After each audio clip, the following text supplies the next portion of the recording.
All right, folks, well, welcome to week 3 of the government shutdown. At this point, the lights on Capitol Hill are being illuminated by bipartisan bickering alone, or at least it feels that way. Over the weekend, Senate Majority Leader Harry Reid met with Mitch McConnell in an attempt to broker a deal. We have yet to see what actually came from that meeting, though both men are publicly expressing optimism about a possible agreement, or at least trying to raise the debt ceiling anyway. Meanwhile, today, House and Senate leaders were supposed to take yet another trip down Pennsylvania Avenue for talks. However, that meeting was just postponed because Senate leaders say they need more time to work out a deal. And the longer this debate continues, the more ordinary Americans are feeling the sting. If you are waiting for justice in an immigration or civil court case, that wait is going to be a little longer. Federal courts have been operating on emergency funds since October 1st. However, that money is drying up. Prosecutors who are already working with a skeleton staff are being forced to go home themselves. Immigrants who are waiting for a green card are being told that they have to wait until the shutdown is over for help.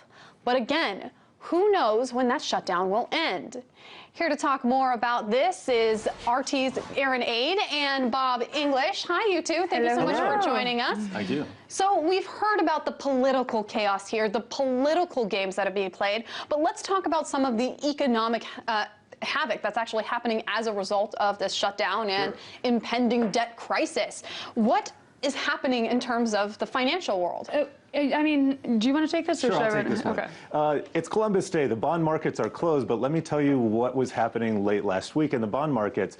The borrowing cost of the U.S. for very short-term obligations, just 4 weeks, they're called T-bills, has spiked up 17 times. Now, that's a real effect. It hasn't translated into higher borrowing costs, a year out, 20 years out, 30 years out. But there is this effect right now where everybody who's holding short-term debt that might mature in the near future, they want to get out of it. So that means like JP Morgan is trying to get out of it. They're recommending to their clients that they get out of it. Now, if this continues, if the U.S. actually gets to this brinkmanship point where we go off this cliff, fiscal or otherwise, then we'll see, there will be real consequences. We could see another ratings downgrade, any number of things. But for now, we're safe, but treading on very thin ice. It's important to note, though, that actually, legally, Jack Lew, the head of the Treasury, we can't go off this cliff. Legally, it's in the amendment. He'd be breaking the 14th Amendment. We cannot default on our debt.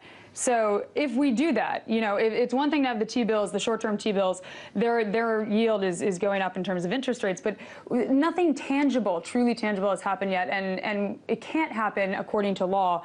Will it happen? That depends on many, many variables, and obviously it's more political than financial, but how the financial markets capitalize it is an entirely different thing. So talking about this debt ceiling, piggybacking off of what you just said, what is the point of a debt ceiling then if we legally can't go away from it? Is there a point? Yeah, that's a great question. A lot of people say that, there is no point. A lot of countries don't have debt ceilings and they don't need them.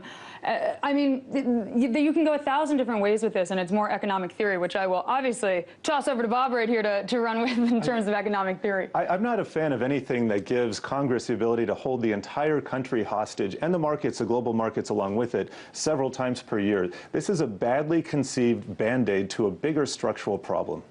So is there something that we should do otherwise? Yeah, any let's other call it system? passing a budget. Let's do that for the first time in 3 or 4 years. Start there, and then we can talk about it. And I'm glad that you brought this up, the passing a budget, because obviously we are T-minus 55 hours to hitting that debt ceiling. Right on schedule. What effect will this have on the U.S. market and the global market?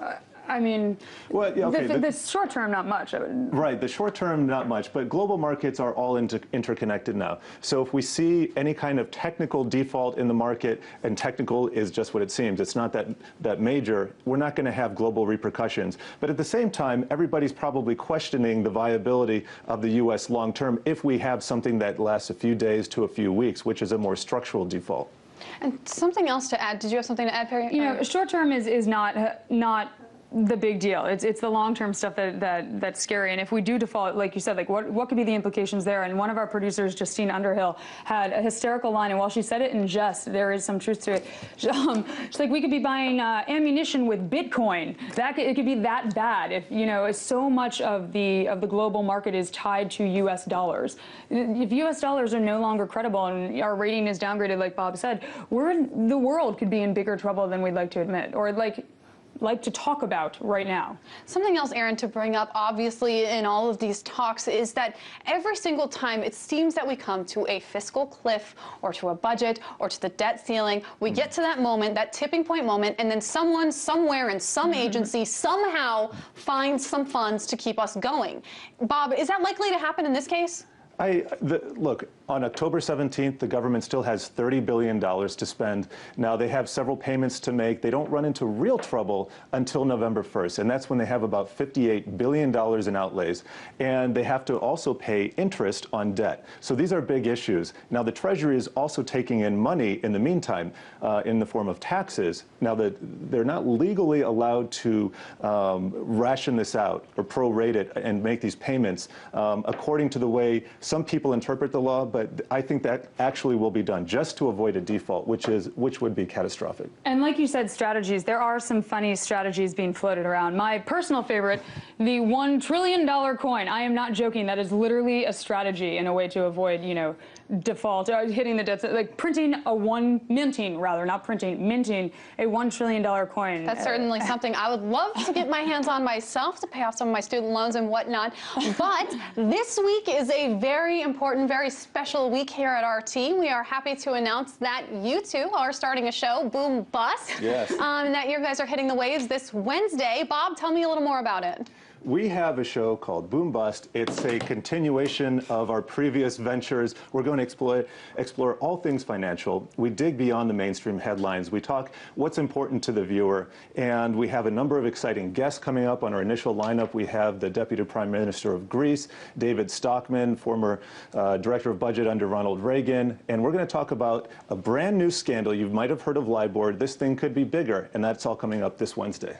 And Erin, why should people tune in? Why do people care about the financial blah? Why could, I mean, if you don't care about finances, you truly don't understand anything else that is going on. It's perspective. Not to be condescending. Not to be condescending, but it's we all have money and we need money, and we should learn a bit more about it, and we should do it in a way that's, you know, digestible for everyone, and in an uncondescending way, because frankly, it is an education for all of us. Even the economists, they frequently change their position or go back and forth. So.